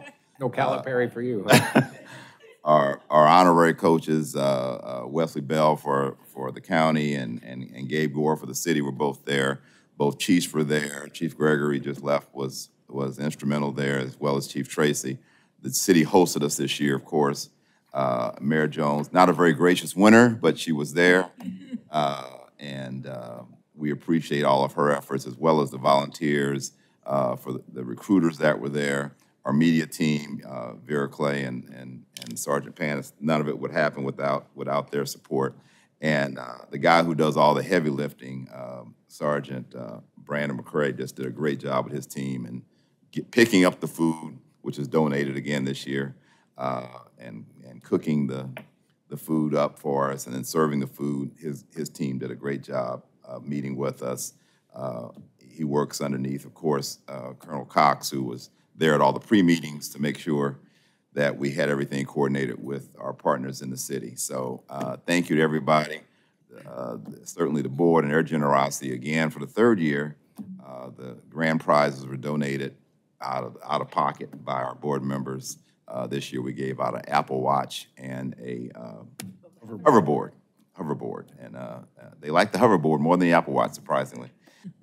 But thank you to everybody. It definitely takes a team to put this together, and everybody worked together. I will say, this is the third year. Each year the home team has won. So next year we host, and we haven't decided what school we're going to use next year, but it'll be the county's turn, so we have to bring the trophy back. Captain Mann, I think that was one heck of an expectation he just set on you. Your last year, your contract, sir. We're going to renegotiate you. Any other old business? Okay. Moving to new business contracts, we have 21 contracts. For ease of simplicity, we're going to just take them in groups of 7, since that's a nice round number, if that's okay. Yes, sir. We're going to do it 6 and 12, and 3, whatever, but nonetheless, and unless otherwise mentioned, all the contracts for the CMPA, the County and Metro Police Academy. Good? And their professional service agreements. I'm going to keep that. Well, thank you. Those will be carved out at the end, yep. So the first contract for approval is a professional service agreement with Law Enforcement Risk Management Group, Inc. It is a new contract, excuse me, allergies, for an instructor to teach a program entitled Dark Web Forensics and Investigations on June 25th and 26th, 2024, at a cost not to exceed $6,000. The second is a professional service agreement, also with Law Enforcement Risk Management Group, Inc. It is a new contract for an instructor to teach a program entitled Responding to Homicide and Death Scenes for First Responders and Supervisors on May 20th and 21st, 2024, at a cost not to exceed $6,000. The third is a professional service agreement with Patrick E. Horeen. It is a new contract for an instructor to teach a program entitled First Line Supervision from June 24th to June 28th, 2024, at a cost not to exceed $1,895. The fourth is a professional service agreement with Professional Law Enforcement Training, LLC. It is a new contract for an instructor to teach a program entitled Fighting Fentanyl on June 11th and 12th, 2024, at a cost not to exceed $5,550. The fifth is a professional service agreement with KFD, Training and Consultation, LLC. It is a new contract for an instructor to teach a program entitled LEADS, 3-Day Law Enforcement Active De-Escalation Strategy, AKA LEADS, from June 5th to June 7th, 2024, at a cost not to exceed $9,730. The sixth is a professional service agreement also with KFD Training and Consultation, LLC, a new contract for an instructor to teach a program entitled Use of Force Concepts and Analysis on June 4th, 2024, at a cost not to exceed $4,500. The seventh is a professional service agreement also with KFD Training and Consultation. It is a new contract for an instructor to teach a program entitled Controlling Larger Combatants, Overcoming Size Differences from May 15th to May 17th, 2024, at a cost not to exceed $9,730. I move that these contracts be approved by the board. Thank you. Second. Any further conversation on these first 7 contracts? All in favor of approving these first 7 contracts, please say aye. Aye. Aye. Any opposed? Very good. Moving on to the 8th contract. It is a professional service agreement, also with KFD Training and Consultation, LLC. It is a new contract for an instructor to teach a program entitled Use of Force Concepts and Analysis on May 14th, 2024, at a cost not to exceed $4,500. The ninth is a professional service agreement with Dolan Consulting Group, LLC. It is a new contract for an instructor to teach a program entitled Interview and Interrogation Training on March 20th, 2024, at a cost not to exceed $7,500. Sorry, thank you. Let's do that again. Interview and interrogation training on May 20th, 2024, at a cost not to exceed $7,500. The 10th is a professional service agreement with Vista Law Enforcement Training and Consulting, LLC. It is a new contract for an instructor to teach a program entitled Vehicular Crash Star Investigations on June 5th and June 6th, 2024, at a cost not to exceed $2,000.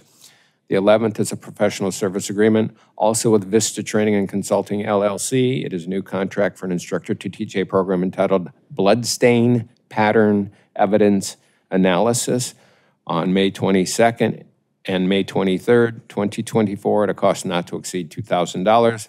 The 12th is a professional service agreement, also with Vista Law Enforcement Training and Consulting, LLC. It is a new contract for an instructor to teach a program entitled New Detective Investigative Workshop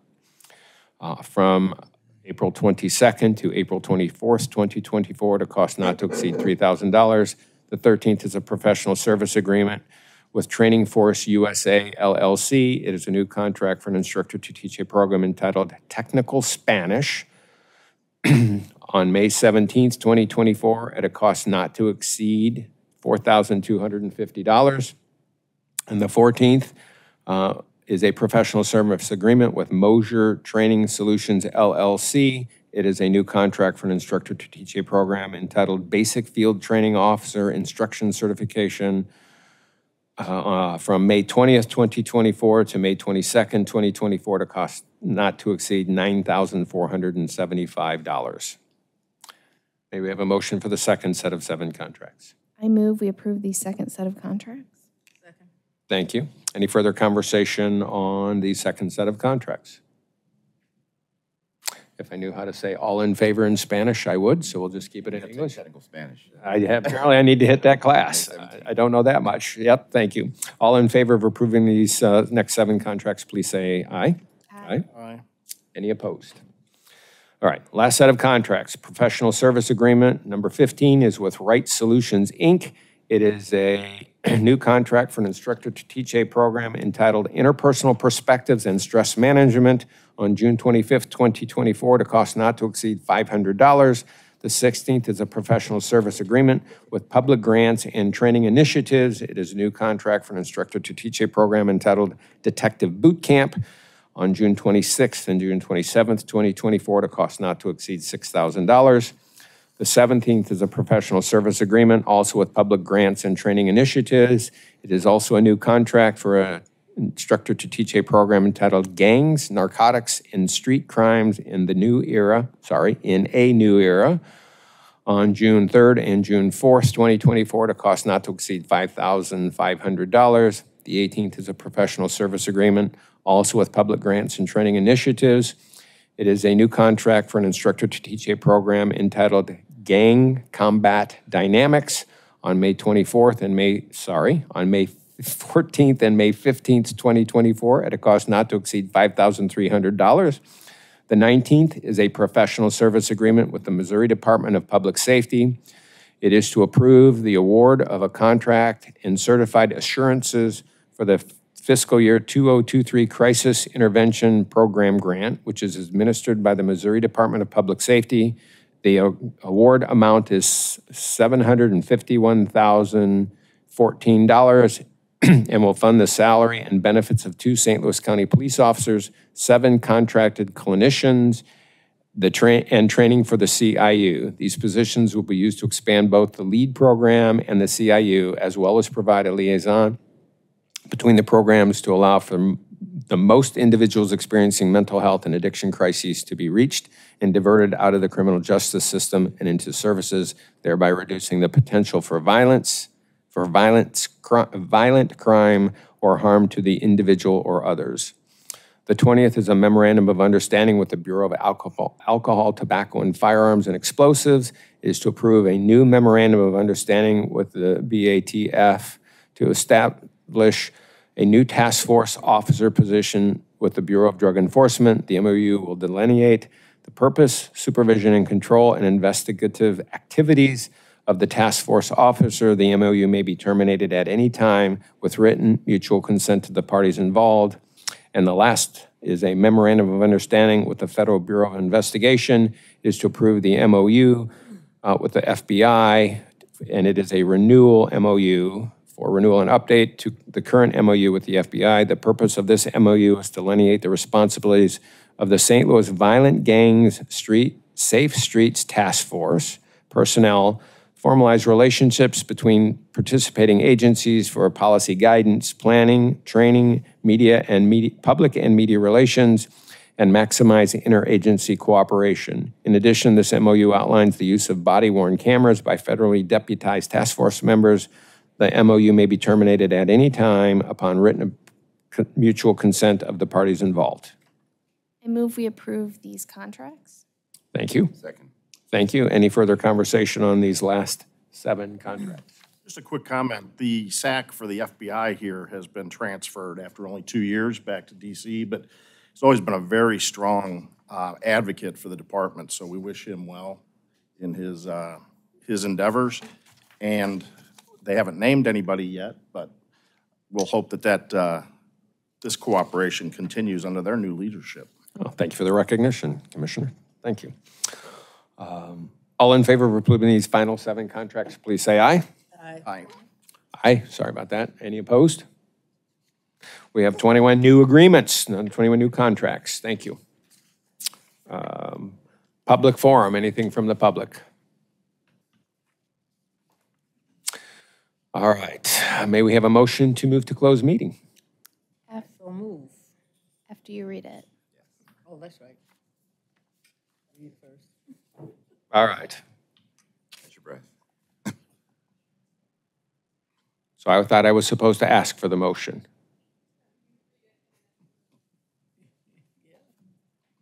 All right, I apologize. I apparently am just stupid enough that I can't get this right from month to month.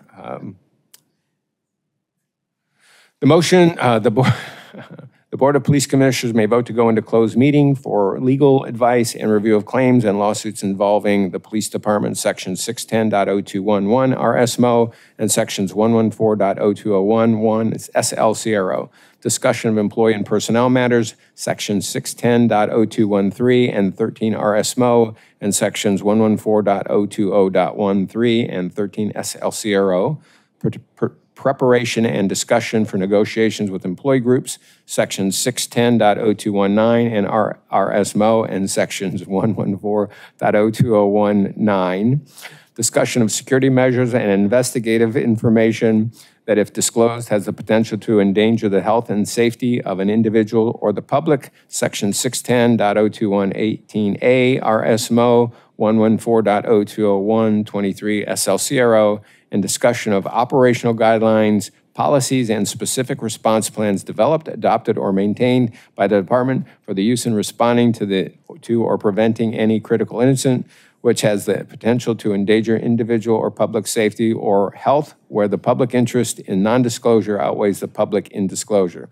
Section 610.02118D RSMO and 114.020.121 SLCRO.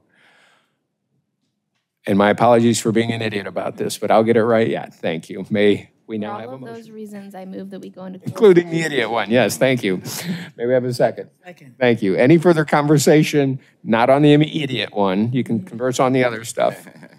All right, roll call vote, please, Amy. Commissioner Ashworth? Yes. Commissioner Banks? Yes. Commissioner Hassler? Yes. Commissioner Schwerin? Yes. Commissioner Wild? Yes. We are in closed session.